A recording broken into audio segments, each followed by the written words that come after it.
Hello friends, welcome back to the channel. இன்னைக்கு நம்ம பார்க்க போகிறது ஜிடி விசஸ் எம்ஐ மேட்சோட ரிவ்யூ தான். உண்மையிலே ஒரு தரமான மேட்சுங்க. ஹோம் கிரவுண்டு அகமதாபாத் தான். ஜிடி தான் ஹோம் கிரவுண்டு. சரியா? பிளான் எப்படி பார்த்தாலும் டாஸ் வின் பண்ணி பவுலிங் சூஸ் பண்ணுறது தான் ஜிடியோட பிளான். டாஸை வின் பண்ணாங்க, பவுலிங்கை சூஸ் பண்ணாங்க. பக்காவா மும்பை பேட்டிங் வந்தாங்க. ஏன்னா மும்பைக்கு ஃபர்ஸ்ட் பேட்டிங்கும் செட் ஆகல, சேசிங்கும் செட் ஆகல. என்ன பண்ணுன்னு தெரியாம தான் இருந்தாங்க. ஃபர்ஸ்ட் பேட்டிங் வந்தாங்க, அதே மாதிரி தான் சொதப்பலாகி போச்சு. குண்டட்டிகாக்குக்கும் படலை, அவுட்டு. தினேஷ் மலிவார்னு யங்ஸ்டரை கொண்டு வந்தாங்க. ஏன்னா யங்ஸ்டரை கொண்டு வாங்கன்னு நம்ம 2 மேட்சா பேசிட்டு இருந்தோம். பேட்ஸ்மேன் ஒரு யங்ஸ்டர் கொண்டு வந்தாங்க. அதுபோக பவுலர் கிறிஸ், அஸ்வினி குமார்லாம் நம்பி 3 யங்ஸ்டரையும் கொண்டு வந்தாங்க. கண்டிப்பா போன வருஷமே அஸ்வினி குமார் நல்லா பண்ணாப்ல. இந்த வருஷமும் அதே மாதிரி தான் பண்ணுவாருன்னு எதிர்பார்க்கப்பட்டது. கண்டிப்பா பண்ணிட்டாரு. அஸ்வினி குமார், கிறிஸ் எல்லாருமே கொண்டு வந்தாங்க. அதாவது யங்ஸ்டருக்கு கொடுத்து வாய்ப்பு கொடுத்து அங்க அடி வாங்கினா கூட பிரச்சனை கிடையாது. திரும்ப அவன் டேலண்ட ப்ரூவ் பண்ணுவான். சரக்கே இல்லாத கடையில போய் சரக்கு கேட்டா என்ன கிடைக்கும்? அதுதான் சகுல் தகருக்கும் தீபக் சகருக்கும் சரக்கே கிடையாது உள்ள. சும்மாதான் ஆள் பார்க்கதான் பேரு. முன்னாடி இருந்த சரக்கு இப்ப சரக்கு கிடையாது அங்க. ஒரு வேலையும் ஆகாது. சரியா? புதுசா கொண்டு வந்தீங்க, இன்னைக்கு வின்னு கிடைச்சிருக்கு. சரியா? அது மட்டும் இல்லாம யங்ஸ்டருக்கு வாய்ப்பு கொடுக்கறதும் இல்லாம பெர்ஃபார்ம் பண்ண வச்சிங்க. சரியா? ஓவர் கொடுத்தீங்க, பேட்டிங் இறக்குனீங்க, பக்காவா பண்ணதுனால அங்க பெர்ஃபார்மன்ஸ் ரிசல்ட் வந்துச்சு. சரியா? அதே மாதிரிதான் டாப் ஆர்டர் கொலாப்ஸ் ஆச்சு. மிடில் ஆர்டர்ல நமந்தீர் வந்து ஒரு டீசெண்டா ஆடிட்டு இருந்தாப்ல. அதுக்கப்புறம் வந்து தான் 10 ஓவருக்கு அப்புறம் தான் திலக் வர்மா ஷோ தான். சரியா?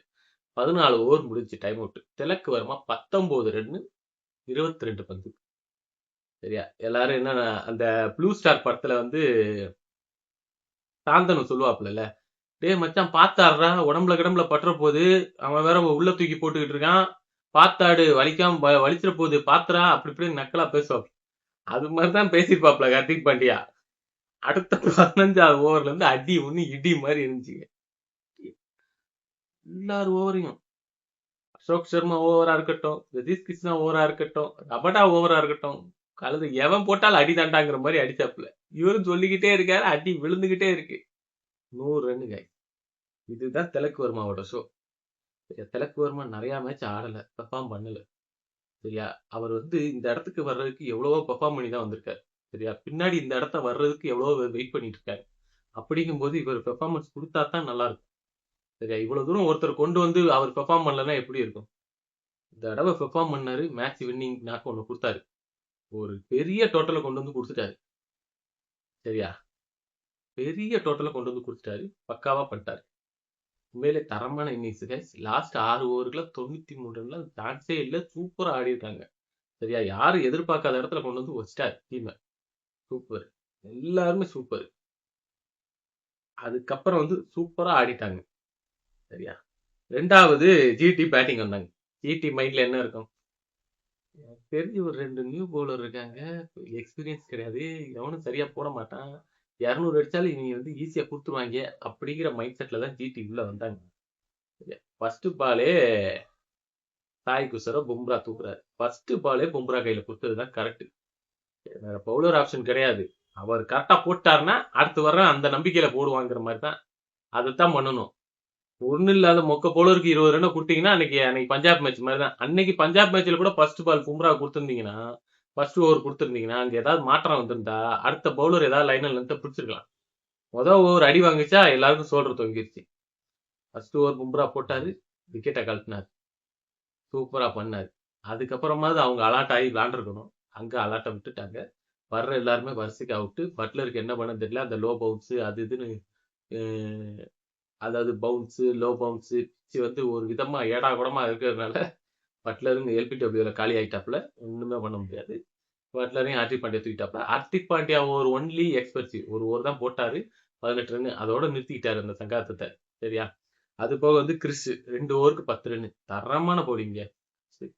அவ்வளவுதான். பெர்ஃபார்ம் பண்றாரா? அஸ்வினி குமார் பெர்ஃபார்ம் பண்றாரா? 4 விக்கெட் வந்தாரு. இந்த வருஷம் முதல் மேட்ச் ஆனா ஆடினாரு, 4 விக்கெட். அவ்வளவுதான். அது போக அல்லா கசம்பர் 2, சாண்டர் 2, எல்லாருமே எக்கனாமிக்கா 6 ரன் தான் கொடுத்துருக்காங்க. எம்ஐ டீமா அப்படி பவுலிங் யூனிட். போன வரவே சொன்னோம், பவுலிங் யூனிட் ரொம்ப ஒஸ்ட்னு சொன்னோம். யங்ஸ்டரை கொண்டு வந்தாதான் வேலைக்கு ஆகணும். ஏன்னா எடுத்து வச்சிருக்காங்க. யங்ஸ்டரை பாக்குறீங்க, நல்லா பெர்ஃபார்ம் பண்றாரு, எடுத்து டீம்ல உட்கார வச்சுட்டு எதுக்கு? இறக்குங்க உள்ள. சீனியர் பவுலர் ஒண்ணும் இல்ல, தண்ணிக்கான தூக்க மாட்டாங்கன்னா கிளம்புடான்னு சொல்லிருங்க.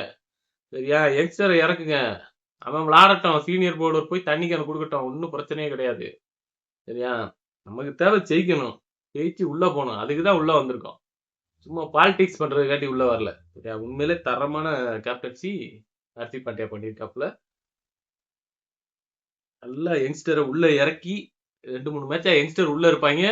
வாய்ப்பு குடுக்க மாட்டாய்ங்க. இந்த தடவ அப்படி கிடையாது. எல்லாருக்கும் வாய்ப்பு குடுத்தாங்க. தரமா பெர்ஃபார்ம் பண்ணாங்க.